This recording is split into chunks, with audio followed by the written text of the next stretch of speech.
ठीक आहे. तर पहा, लास्ट लेक्चरमध्ये आपण अॅमिलोब्लास्टोमा कंप्लीट केला होता. आजच्या लेक्चरमध्ये आपण ओडोजेनिक ट्यूमरमध्ये एओटी कंप्लीट करू, जो की ह्या वर्षी रिसेंट जी एक्झाम झाली त्याला हा एलएक्यू पडला. लक्षात ठेवा युनिव्हर्सिटी एक्झामला की एओटी म्हणजे काय, ॲडेनोमॅटाइड ओडोजेनिक ट्यूमर्स. आता ह्याला ॲडेनोमॅटाइड का म्हटलंय, कारण ह्याच्यामध्ये डक्ट लाईक पॅटर्न आहे आणि त्या डक्ट लाईक पॅटर्नमध्ये त्याच्या डक्ट लाईक पॅटर्नच्या लाईनला ॲमिलोब्लास्ट लाईक सेल्स, त्याच्यामुळे त्याला ॲडेनोमॅटाइड ओडोजेनिक ट्यूमर असं म्हटलं. लक्षात ठेवा. तुम्हाला माहिती आहे ॲमिलोब्लास्ट म्हणजे कॉलमनार टाईपच्या सेल्स. लक्षात ठेवा. त्याचं न्यूक्लियस थोडंसं सेंटरपासून दूर गेलेलं असतं. ह्या जो एओटी आहे, ॲडेनोमॅटाइड ओडोजेनिक ट्यूमर आहे, ह्याला 2/3 ऑफ ट्यूमर सुद्धा म्हणतात, कारण हा 2/3 ऑफ इम्पॅक्टेड मॅक्झिलरी कॅनलला दिसतो. मॅक्झिलरी कॅनल फोकस करा. 2/3 ऑफ एज ऑफ फिमेल मध्ये दिसतो. लक्षात ठेवा. आणि बघायला गेलं तर अँटेरियर मॅक्झिलामध्ये पाहायला भेटतो. ठीक आहे. म्हणजे ह्या सगळ्या गोष्टीवर ह्याला 2/3 ऑफ ट्यूमर म्हणतात. त्यामुळे ह्याच्यावर एमसीक्यू जास्त पडतात युनिव्हर्सिटीला.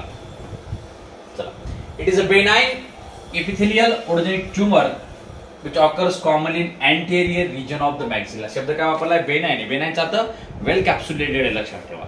आणि कुठं असते, anterior region of the maxilla. मॅक्झिलाच्या बी अँटेरियर साइडला, स्पेशली मॅक्झिलरी कॅनलला. आणि मॅक्झिलरी कॅनलला कोणत्या, अनइरप्टेड, त्यालाच म्हणतात impacted maxillary canal. Present asymmetrical lesion which may be gradually produce facial asymmetry. आता मॅक्झिलरी कॅनलला झाला, या साइडनी फेसची स्वेलिंग दिसल.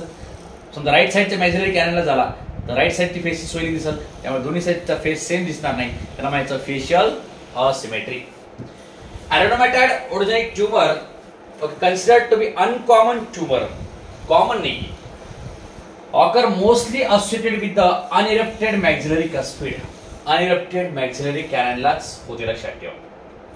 काही इन्व्हेस्टिगेटरचं म्हणणं आहे की हे बेनाइन निओप्लाझम आहे, काही इन्व्हेस्टिगेटरचं म्हणणं आहे की नाही हेमॅटोमॅस.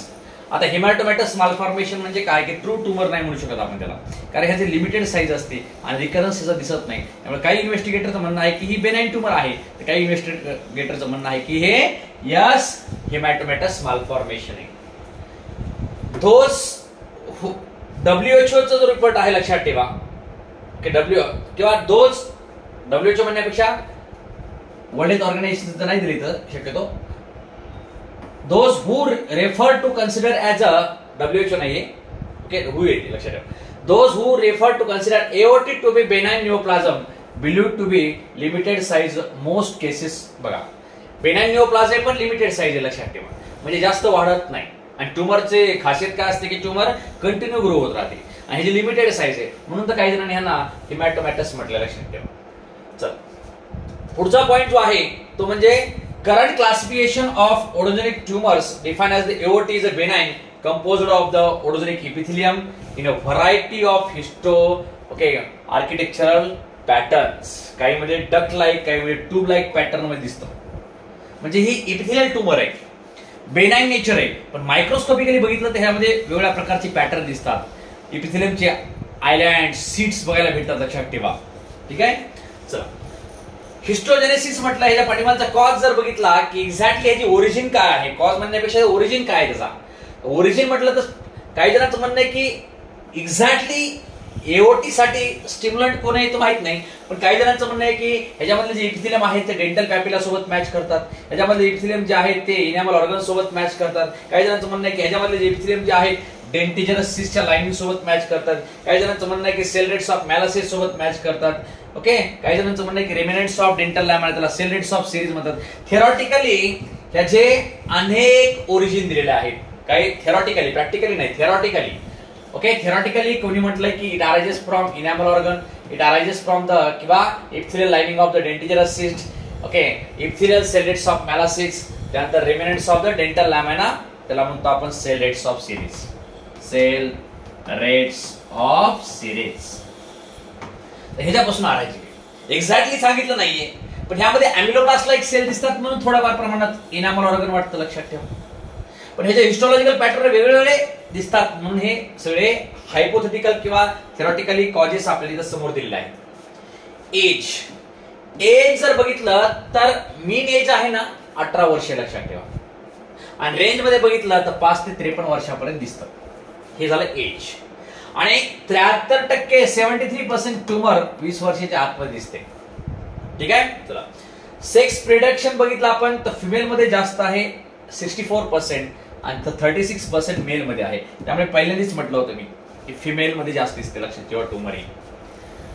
साइड जर बघितलं तर मॅक्झिला आहे, मॅक्झिला मध्ये मी लक्षात ठेवा अँटेरियर मॅक्झिला. पण मॅक्झिला मॅन्डिबल कंपॅरिझन बघितलं तर 65% ही मॅक्झिलाला दिसते आणि 35% हे मॅन्डिबलला दिसते, लक्षात ठेवा. ठीक आहे. हे मॅक्झिला मॅन्डिबलचं यस कंपॅरिझन आहे. आणि मॅक्झिला मध्ये कुठं तर अँटेरियर रिजन ऑफ मॅक्झिला 76%. ओके. मॅक्झिला मध्ये बी अँटेरियर रिजन ऑफ मॅक्झिला मध्ये जास्त प्रमाणात पाहायला भेटते. म्हणून ह्याच्यावर एमसीयू कसा पडतो की बाबा one of the following tumours most commonly seen in female anterior region of maxilla impacted maxillary canine, तर डायरेक्ट मार्क करायचे की ती एओटी आहे, लक्षात ठेवा. ठीक आहे. एवढे सगळे क्लू भेटले, एवढे सगळे पॉईंट भेटल्यावरती आपण त्याला एओटी म्हणू शकतो. चला, क्लिनिकल फाइंडिंग्स काय, किती साईज वाढू शकते, पेन आहे का, फेशियल असिमेट्रिक आहे का, हे क्लिनिकल फाइंडिंग्स म्हणजे क्लिनिकल फीचर मध्येच लिहायचे. Vast majority of lesion major size, majority मध्ये ट्युमरची साइज 1.5 to 3 सेंटीमीटरच्या आसपास असते. काही काय मध्ये 7 सेंटीमीटर बी जाऊ शकते, पण मेजॉरिटी मध्ये 1.5 to 3 सेंटीमीटर एवढी साइज या ट्युमरची राहते. असिम्प्टोमॅटिक आहे, कोणतेही सिम्पटम दिसत नाहीत. ट्युमर ज्यावेळेस होत असते त्यावेळेस कोणतेही सिम्पटम दिसत नाही, लक्षात ठेवा. फक्त स्वेलिंग दिसणार आणि स्वेलिंग दिसणार, त्यामुळे चेहऱ्यावरती स्वेलिंग आल्यामुळे फेशियल असिमेट्री दिसणार, लक्षात ठेवा. एक्स्ट्राओसियस ऑकरन्स म्हणजे बोनच्या बाहेर झिंजावरती सुद्धा दिसू शकते थोड्याफार प्रमाणामध्ये. ठीक आहे. त्यामुळे झिंजावर तुझा कलर जो आहे ओके मास टाइप झिंजावर एक कलरफुल मास आलेला दिसेल तर डायमीटर 1 to 1.5 सेंटीमीटर एवढं आसपास असू शकतं.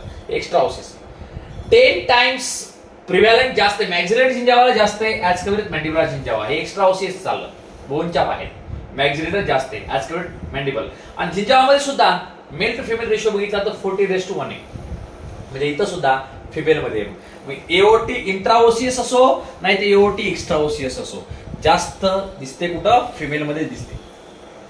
रेडिओग्राफिक फीचर्स आता एक्सरे मध्ये कशा प्रकारचं दिसेल ते बघा.